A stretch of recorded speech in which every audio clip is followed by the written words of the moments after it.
Hey, what's up, guys? Sometimes we wonder if we're really cut out to serve as a volunteer.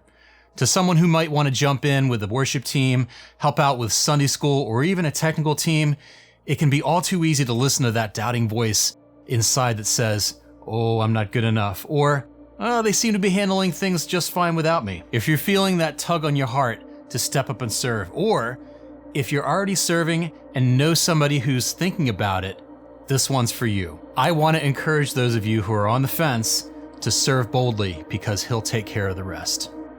All right, so let's bring it in a little. Story time. For me, there were two distinct times when God called me to serve at my church, and my head was just full of doubts. About 6 months after my wife and I began attending our church, I was asked to serve as a bass player on the worship team. And to this day, I have no idea how they found out that I played. Call it God's providence. But the worship leader at the time had high standards, and while I could play, I just wasn't sure if my abilities would cut it or if I was going to fall flat on my face. The second time was when God called me to start and lead the church's video team. My career in advertising saw me working in video a few times, but when I did, I was working with like a professional crew. As an art director, I had high standards for how the final product should look, but I had zero technical experience as to how to do it. Any of this sound familiar? I say all this to encourage you because despite my reservations in both scenarios, I chose to answer God's call and see how it would go. Both were undeniable callings I couldn't ignore. Like God was literally grabbing me by the collar and saying, "You see that? Get to it." And in doing so, God taught me both times that despite my inexperience and shortcomings, He would equip me with the zeal and the knowledge and the fortitude I'd need to do it well. All I had to do was say yes, and He took care of the rest. Okay, now that's my story. But I know I'm not the only one.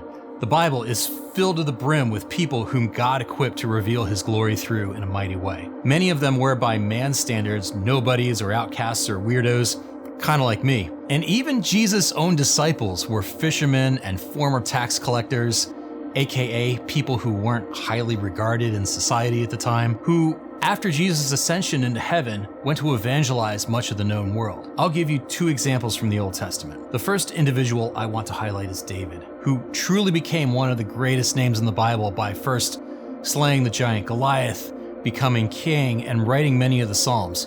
He was the only person in the Bible that God said was after His own heart. Wow! But as is God's leaning sometimes, David came from some very humble beginnings. In 1 Samuel 16, God had rejected the current king of Israel, Saul. God directs his prophet Samuel to go to the house of Jesse, offer a sacrifice, and choose one of Jesse's sons to become the next king. One by one, Samuel considers each of Jesse's sons, 7 of them, all strong and fit to Samuel's eyes. But each time God makes it clear to Samuel, this is not the one. Let's pick up in verse 11. Then Samuel said to Jesse, "Are all your sons here?" And he said, "There remains yet the youngest, but behold, he is keeping the sheep." And Samuel said to Jesse, "Send and get him, for we will not sit down till he comes here." And he sent and brought him in. Now he was ruddy and had beautiful eyes and was handsome. And the Lord said, "Arise, anoint him, for this is he." Then Samuel took the horn of oil and anointed him in the midst of his brothers. And the Spirit of the Lord rushed upon David from that day forward. All right, so some really interesting things here. David, to many, and even his own family, was insignificant. He wasn't even invited to this event that his older brothers were attending. He was out in the field with the sheep, which was considered a lowly job back then. But David's job experience was not a barrier to God.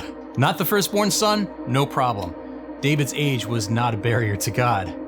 He was still the one God wanted, despite his shortcomings. All right, so the second individual I want to talk about is Moses. As many know, Moses was a Hebrew, son of a slave in Egypt that was adopted and raised in the luxury of Pharaoh's own house. But one day Moses lost his temper, committed a crime, he actually killed somebody, and fled town before he got caught. Moses was laid low for quite some time as a shepherd, but then God appears to him in a burning bush. He tells Moses that he has seen and heard his people's suffering and the injustice they've been dealt at the hands of the Egyptians. Then in Exodus 3:10, he tells Moses, "Come, I will send you to Pharaoh that you may bring my people, the children of Israel, out of Egypt." But Moses voices his doubts. He asks God in verse 11, "Well, why me? And then again in verse 13, both Egypt and my own people will ask who sent me. What do I tell them? He asks in chapter 4, verse 1, oh, what if they don't believe me? In chapter 4, verse 10, I'm not eloquent, I'm slow in speech and tongue. And, cherry on top, finally in verse 13, Moses just straight up asks God to send somebody else. Moses was full of excuses, but no matter how hard he tried, each time God countered those excuses with either the right resources or the right knowledge to get the job done. The rest is history. So is God calling you to a new ministry? Do you have doubts? Are you worried that you'll fail? Are you concerned that you're not cut out for it? That's exactly what God wants to hear. Because guess what? You probably don't have the ability to do it by yourself. But if you obey God's calling, if you say yes to what He's asking you to do, you'll have to rely on Him to get it done. You'll discover that by giving up on your own abilities, you'll lean on Him to do it. You're going to have a better testimony. You're going to be able to tell other people that God gave you abilities you never had before. Who's going to be glorified? God. He's the God of the universe. He's the Almighty. He's going to give you just what you need to fulfill the work He's prompted you to do. All right, so thanks for sticking with me, guys. I hope that God has encouraged you and lifted you up by what I've had to say today. I thank God for each of you for your part in helping to expand His kingdom. I hope you have a blessed day.